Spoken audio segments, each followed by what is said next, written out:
یاد رکھیں ایک ہوتا ہے وعدہ، ایک ہوتا ہے معاہدہ، دونوں میں فرق ہے.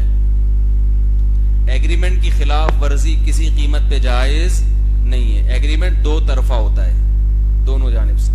میں نے آپ کو سے کچھ وعدہ کیا، اس کے بدلے میں آپ نے بھی وعدہ کیا، یہ کیا ہو جائے گا؟ ایگریمنٹ. یہ جو معاہدے ہوتے ہیں کہ بھئی یہ بیانہ لے لو، یہ مکان آپ نے میرے علاوہ کسی کو نہیں بیچنا، یہ ایگریمنٹ ہے، کیونکہ اس کے عوض میں آپ نے بیانہ دیا ہے. اس ایگریمنٹ کی خلاف ورزی کسی قیمت پہ جائز نہیں ہے. اور ایک ہوتا ہے وعدہ کہ میں کل آپ کے ہاں کھانے پہ ضرور آؤں گا، اور میں پکا وعدہ کرتا ہوں کہ میں آپ کا دل نہیں دکھاؤں گا. اور وہ جو جیسے بچے اسکول میں وعدہ کر رہے تھے نا مس سے، ارے مس وعدہ کروا رہی تھی، ٹیچر تھی اپنے بچوں سے اسکول میں وعدہ کروانی تھی، بچوں وعدہ کرو کسی کا دل نہیں دکھاؤ گے. بچوں نے کہا مس پکا وعدہ کرتے ہیں کسی کا دل نہیں دکھائیں گے. بچوں وعدہ کرو کبھی چوری نہیں کرو گے. مس وعدہ کرتے ہیں چوری نہیں کریں گے. بہت سارے وعدے کروا کے سارے اچھے اچھے کام نا. آخر میں کہا بچوں وعدہ کرو گرلز کا پیچھا نہیں کریں گے. مس کبھی بھی گرلز کا پیچھا نہیں کریں گے. مس نے کہا اور جب ملک پہ جان دینے کی باری آئی تو وعدہ کرو جان دیں گے. بچے نے کہا دے دیں گے، ایسی زندگی کا کرنا بھی کیا ہے. زندگی کو بچا کے جان دے کے جان چھڑائیں گے، کسی کے کام تو آ جائیں. تو یہ سب کیا ہو رہے تھے؟ ایگریمنٹ نہیں تھے، یہ وعدے تھے. ٹھیک ہے، یہ کیا تھے؟ یہ تو خیر ایک لطیفہ ہے. ویسے ہم جو کسی سے کہتے ہیں کہ میں آپ کے یہاں کھانے پر آؤں گا، کل آپ سے ملاقات کروں گا، یہ وعدہ کہلاتا ہے. اس وعدے کی حدیث میں آتا ہے کہ جو وعدہ خلافی کرتا ہے منافق ہوتا ہے. منافق کی 3 نشانیاں ہیں نا، اذا وعد اخلف، جب وعدہ کرے تو کیا کرے؟ خلاف ورزی. تو یہ خوب سمجھ لیں کہ یہاں وہ وعدہ مراد ہے جس میں وعدہ کرتے ہوئے ہی آپ کی نیت جھوٹ کی ہو. ٹوپی کرانے کا وعدہ کر رہے ہیں مگر دل میں ارادہ نہیں ہے، یہ ہے منافقت. اگر وعدہ کرتے ہوئے آپ کی نیت تھی کہ میں اس کو نبھاؤں گا، پھر آپ نے وعدہ پورا نہیں کیا، تو اس میں گناہ اس صورت میں ملے گا کہ سامنے والے کو اس وعدہ خلافی کی وجہ سے کوئی تکلیف پہنچ رہی ہو، پھر تکلیف پہنچانے کا گناہ ملے گا. اگر اسے تکلیف نہیں پہنچ رہی تو پھر اس میں خلاف ورزی گناہ نہیں ہے. نہیں آ رہی بات؟ جیسے آپ نے کسی سے وعدہ کیا کل میں آپ کی دعوت میں آؤں گا، ہے بھائی، اور آپ کی نیت بھی تھی، ٹوپی شوپی نہیں کرا رہے تھے آپ، نیت تھی میں آؤں گا. کل آپ کو کوئی کام پڑ گیا، آپ نہیں گئے، اور نہ جانے سے اس کو کوئی نقصان بھی نہیں ہوا، کیونکہ اس نے کھانا پکایا ہوا تھا تو آپ کے علاوہ بھی 20 لوگ انوائٹ تھے، اس میں انوائٹڈ تھے. وہ کھانا کھا لیا، انہوں نے چلے گئے، آپ نہیں آئے تو 2-4 تو ویسے ہی شارٹ. بھائی سارے تھوڑی آتے ہیں دعوت میں، بلکہ بعض ایسے آ جاتے ہیں جن کو دعوت نہیں دی ہوتی تو وہ ان کی بجائے وہ ان کی کمی پوری کر دیتے ہیں. ہمارے ہاں جب بھی دعوت ہوتی ہے نا پاکستان میں، کچھ لوگ ایسے ہوتے ہیں جو ہمیشہ وہ طفیلی والا سنا ہے نا، بہت دفعہ سن چکے ہیں، ایک اور دفعہ سن لیں بڑا مزہ آئے گا. ایک آدمی کسی کی دعوت پہ جا رہا تھا تو دوسرا بھی ساتھ میں چپک گیا.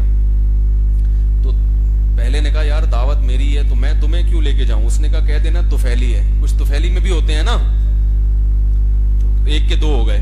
اب جا رہے ہیں تو ایک اور چپک گیا ساتھ میں. تو اصل جو مہمان تھا اس نے کہا میں تو اصل ہوں، یہ طفیلی تم. اس نے کہا میں طفیلی، میں کیا ہوں؟ طفیلی. طفیلی کی سپرلیٹو ڈگری. اب چلو یار میں اصل تم طفیلی، یہ طفیلی. جا رہے ہیں تو ایک اور چپک گیا ساتھ میں. بھائی تم کس بات، یار میں اصل ہو گیا، یہ طفیلی یہ طفیلی، تمہیں کیا کہوں گا. اس نے کہا مجھے پہلے سے جانتا ہے، کوئی مسئلہ نہیں ہے، تو مجھے تو پہلے سے جانتا. ہاں چلے گئے تو وہ میزبان ایک کے بجائے نا 4 آدمی دیکھ کے گھبرا گیا. کہتے ہیں آپ؟ کہہ رہے میں تو وہ ہوں جن کو آپ نے دعوت کی تھی. اور یہ کون ہے؟ میزبان پوچھ رہا ہے یہ کون ہے؟ کہ یہ طفیلی ہیں. یہ کون ہے؟ یہ طفیلی. یہ الو کا پٹھا. تو اس نے کہا میں نے کہا نا تو پہلے سے جانتا ہے مجھے. اس سے میں تو غصہ آ گیا نا. کہہ رہے یہ الو کا پٹھا کون ہے؟ کہہ رہے میں نے کہا نا تو پہلے سے جان پہچان ہے. چلو شاباش چلو. تو آپ نے کسی سے وعدہ کیا کہ میں آپ کے ہاں آؤں گا، دعوت کھاؤں گا، اور آپ کو پتا ہے کہ اور بھی لوگ ہیں تو کھانا اس کا ضائع نہیں ہوگا، مجھے کام پڑ گیا یار میں نہیں جا رہا یار، ٹھیک ہے نا، میں نہیں آ رہا. مسئلہ خراب ہو گیا. اب یہ نہیں کہ آگ پہ کھیل کے جانا ہے, کیونکہ وعدہ خلافی اسلام میں کیا ہے, حرام. وعیدیں سنی ہوتی ہیں نا, گناہ کبیرہ. اب ہڑتال ہو رہی ہے, پیٹ میں درد ہو رہا ہے, بدہضمی ہو رہی, ڈاکٹر نے کہا ہے کہ نان تفتان کھائے تو آخری ہوگا وہ, تو بھائی کوئی بات نہیں, موڈ بدل گیا, یہ کوئی اتنا بڑا مسئلہ نہیں ہے. کیونکہ شریعت میں جس چیز کا جو حکم ہے نا, اس کو اتنی ہی ویلیو دینی چاہیے, نہ کسی چیز کو بڑھاؤ نہ کسی چیز کو گھٹاؤ. تو یہ نارملی چلتا ہے. لیکن اگر آپ کے نہ جانے سے سامنے والے کو تکلیف ہو رہی ہے,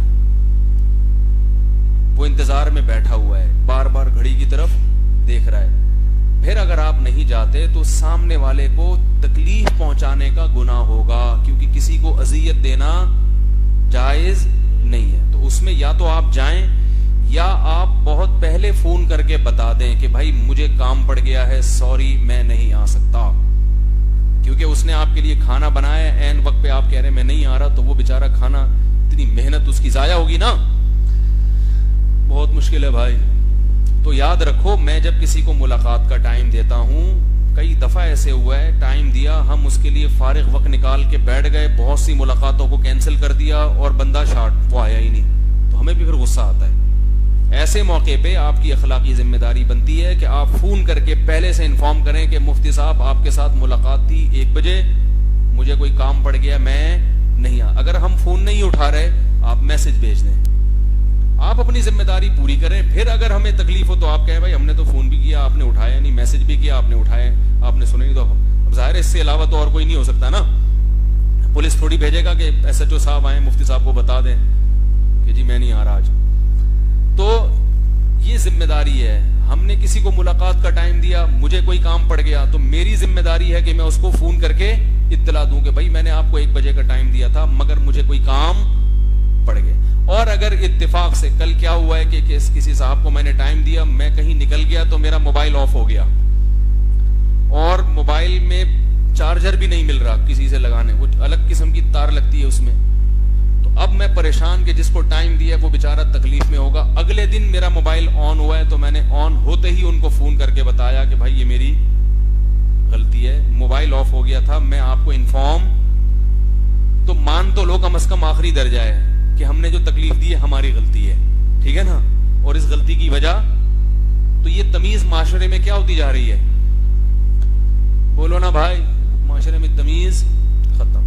نبی صلی اللہ علیہ وسلم نے فرمایا المسلم من سلم المسلمون من لسانہ و یدہ, مسلمان وہ ہے جس کی زبان اور ہاتھ کے شر سے دوسرے مسلمان محفوظ ہیں. تو یہ بھی آپ کی شر ہے کہ آپ ٹائم دے رہے ہیں, اس کی پابندی نہیں کر رہے. تو عذر ہو گیا تو اطلاع دیں, اطلاع بھی نہیں دے سکے کوئی ایسا, تو پھر آپ اطلاع دے کے کم از کم سوری کریں کہ یار میں نے آپ کو تکلیف دی, یہ غلطی کس کی ہے, میری غلطی ہے, معذرت چاہتا ہوں. پھر وہ صلواتیں سنائیں تو سنیں, کیونکہ آپ صلواتوں کے اہل ہیں. پھر وہ غصہ کر رہے ہیں تو لوگ پھر کہتے ہیں ایک تو ہم نے سوری کے لیے غصہ کر رہے ہو, تو بھائی تھوڑا سا تو غصہ, اس کا صرف سوری تھوڑی ہوتی ہے ہر چیز. اگلے کو تپا دیا ہے, 2 گھنٹے 3 گھنٹے وہ پریشان ہے, اپنے سارے شیڈول آپ نے کہا سوری, تو اس کا تھوڑا سا تو حق بنتا ہے نا. تو اپنی آپ کو بھی دیکھنا چاہیے کہ میرا کتنی غلطی ہے, تو اگر میں سوری کروں تو تھوڑی سی صلوات پھر بھی سننے کو حق بنتا ہے سامنے والے کا کہ وہ آپ کو سنائے. اور باپ ہے تو چپیٹ بھی لگا سکتا ہے, وہ باپ بیٹے کو بلا وجہ کبھی کبھار مار سکتا ہے, یہ ذہن میں رکھو. جو ابا, کبھی بھی بیٹوں کو مارنا نہیں چاہیے, کبھی بھی نہیں مارنا چاہیے. اخلاق سے جو تربیت ہوتی ہے وہ مار دھاڑ سے نہیں ہوتی, لیکن کبھی کبھار 2-4 سال میں 1 دفعہ بلا وجہ چترول لگانے چاہیے, یہ بتانے کے لیے کہ میں باپ ہوں. سمجھ رہے ہو, کیونکہ اگر نہیں ہوگا نا یہ, تو بچے ابا کو باپ سمجھنا, آج کل شرافت کا دور نہیں ہے, بچے ابا کو باپ سمجھنا چھوڑ دیتے ہیں, وہ دوست سمجھنا شروع کر دیتے ہیں. تو اس لیے 2-4 سال میں 1 آدھ بس. وہ ابا کیا ہوا, کہہ رہے ابا بولا نا تم نے, بولا نا ابا, بس میں چاہتا تھا یہ سبق تمہیں کیا رہے, یاد رہے. کبھی کبھار وہ ہمارے بڑے بھائی نے میری ٹھکائی لگائی نا 1 دفعہ, تو میں نے شکایت کی اپنے بڑے پیر صاحب سے. انہوں نے کہا کتنی دفعہ ٹھوک, میں نے کہا 1 دفعہ لگائی ہے بس, اس سے پہلے تو کبھی نہیں لگائی. انہوں نے کہا بڑے بھائی کو سال میں 1 دفعہ بلا وجہ ٹھکائی لگانے کا حق ہونا چاہیے, یہ بتانے کے لیے کہ میں کیا ہوں, بڑا ہوں. تو انہوں نے کہا اگر دوبارہ لگائیں تو مجھے بتانا. 1 دفعہ لگائی ہے نا, ہر وقت تھوڑی لگاتے ہیں, 1 دفعہ تو بلا وجہ بھی چلتا ہے. پتہ کیسے چلے گا بڑا کون ہے. اور دیکھو انگریزوں میں بڑے چھوٹے نہیں ہوتے, انگریزوں میں یہ نہیں ہوتا کہ یہ بڑا بھائی ہے, یہ چھوٹا بھائی ہے, یہ چچی ہیں, یہ خالہ ہیں. کوئی ہوتا ہے؟ کبھی آپ نے سنا ڈونلڈ ٹرمپ کی ممانی آئی ہوئی ملنے کے لیے؟ کبھی سنا آپ نے؟ اوباما کی بھتیجی, یہ تو ان کے یہاں سیٹ اپ ہی ختم ہو گیا نا. یہ تو ہمارے ہاں ہے. اٹک میں میں بھی ہو کر آیا ہوں, ان کی مہمان نوازی میں نے دیکھی تو مجھے قصہ یاد آیا. ہمارے مولوی صاحب تھے اٹک کے, جہاں میں نے 30 سال گزارے ہیں نا, جس علاقے میں 30 سال میں نے جس امام کے پیچھے نمازیں پڑھی ہیں وہ اٹک کے تھے. تو وہ مولوی صاحب اپنا قصہ سنا رہے تھے اٹک کا, وہ اٹک کے تھے. تو اب میں خود اٹک کا دورہ کر کے آیا تو مجھے لگا کہ واقعی وہ مولوی صاحب صحیح کہہ رہے تھے.